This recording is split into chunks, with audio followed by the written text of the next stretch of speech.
Erev Shabbat Shalom Rabotai. We are continuing with our Mishna Yomi Masechet Nazir. We are up to Perek Gimel Mishnah Bet. Today's Mishnayot should be Leilu Nishmat Neria ben Svetlana Ranbai Eliyahu ben Burcha Israel of Chana Bad Miriam and Sason ben Raya Menuchatam Began Eden Amen. And Avdir ben Chaim Lechaim v'Derefua Shelemav Daniel Shalom ben Rosa Betoch Shar Chulei Israel.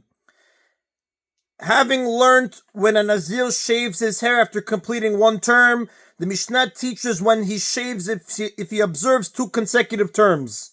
Mishna Yomi, Naziriyot, someone who vowed to observe two terms of Nazirut without specifying how long each term should last, counts 30 days, after which he shaves his hair and brings the offerings, and then counts another 30 days and again shaves and brings the offerings. Someone who vows two standard terms of Nazirut must keep two consecutive terms, meaning the second term begins as soon as the first one ends. On which days does he shave each time? Megalech et Rishona Yom 31. He shaves for the conclusion of the first term on the 31st day, after he observes 30 full days of Nazirut, like we learned in the previous Mishnah. Vet Hashnia Yom 61. And immediately begins his second term on the 31st day, and shaves again for the conclusion of the second term on the 61st day. Since the Nazir did not specify how long each Nazirut term should be, they each last for the standard 30 days, and the shaving ritual for each is performed preferably on their 31st day. The first day of the second term begins on the same day that he shaves for the conclusion of the first term. The second term of Nazirut starts in the middle of the day immediately after his shaving ritual, just like any term of Nazirut which starts in the middle of the day that one accepts it upon himself, and that day counts as a full day. Therefore, the second term starts on the 31st day and ends on the 60th day. On the 61st day, which is 31 days after the second term started, he shaves for the conclusion of the second term. And if he shaved for the conclusion of the first term of Nazirut, not on the 31st day, but on the 30th day, which is also valid in this case, like we learned in the previous Mishnah, he shaves for the conclusion of the second term on the 60th day, which is the 31st day of the second term. Like we learned, the first day of the second term begins on the same day that he shaves for the conclusion of the first term.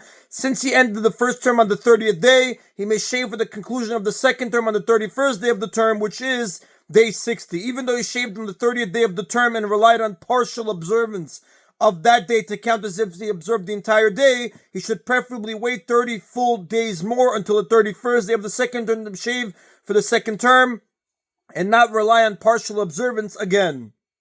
And if he shaved for the second term on the 59th day, literally the 60th day minus 1 day, which is only the 30th day of the second term, he has also fulfilled his obligation, because the 30th day counted both as the last day of the first term and the first day of the second term. The 59th day is therefore considered the 30th day of the second term, which is enough to fulfill his obligation if he shaves on it. The Mishnah now cites an early tradition for this law, Vezo edu teid Rabbi Papais, and this law was the testimony that Rav Papais testified to the rabbis al Mishna Yomi regarding someone who vowed to observe two terms of Nazirut without specifying how long each term should last. That if he shaved for the conclusion of the first term on the 30th day, he shaves for the conclusion of the second term on the 60th day, which is the 31st day of the second term. And that if he shaved on the 59th day, which is the 30th day of the second term, he has also fulfilled his obligation. The reason for this is that the 30th day counts for him twice in the number of days he must observe, meaning it counts both as the last day of the first term of Nazirut and as the first day of the second term of Nazirut. And that is in Mishnah Bet. Now, a Nazir becomes tameh through contact with the corpse or any similar tumah during his term of Nazirut, forfeits all the days he observed up to that point, and he must start counting his term again after he becomes tahor. Now this Mishnah Gimel, and the next discuss the law of a Nazir who becomes tameh on the very last day of his Nazirut term. Misha Amar Reini Nazir. If someone said, I am here by a Nazir, without saying how long his Nazirut should last, in which case he observes the standard 30-day Nazirut, Nitma Yom 30, and he became tameh from a corpse on the 30th day before he shaved and brought his offerings, 10 days Nazirut. Soteret HaKol, he forfeits all 30 days of Nazirut and must start over again. Even though he observed part of the 30th day as a Nazir before he became tameh, the observance does not count as the full day, as was the case in Mishnayot 1 through 2.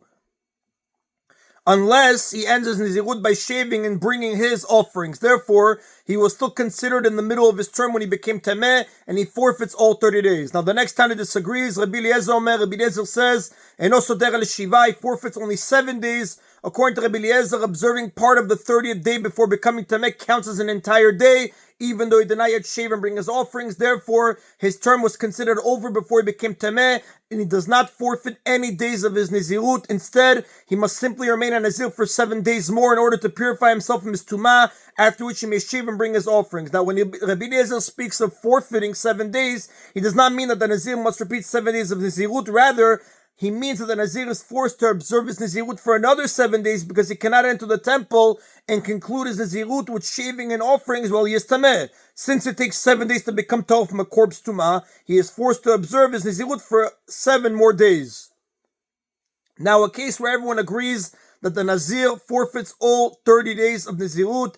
Hareini Nazir 30 Yom. If one said, I'm hereby Nazir for 30 days, in which case he must observe his Nazirut for 30 full days. Nitma Yom 30, and he became Tameh on the 30th day. Soteret HaKol, he forfeits all 30 days of Nazirut. Even Rabbi Eliezer agrees with this, because he became Tameh before his term was complete. In this case, all agree that part of the 30th day does not count as the entire day, like we learned in Mishnah 1, since he must observe his Nazirut until the entire 30th day is over. If he becomes Tameh before that time, he must repeat all 30 days. Although Rabbi Eliezer agrees with the first Tana that he must repeat the 30 days, the reasons are somewhat different, and this will become clear in the next Mishnah. And that is the Nabotai of today's Mishna Yomi. Everybody should have a Erev Shabbat Shalom. Baruch Adonai Leolam. Amen v'amen.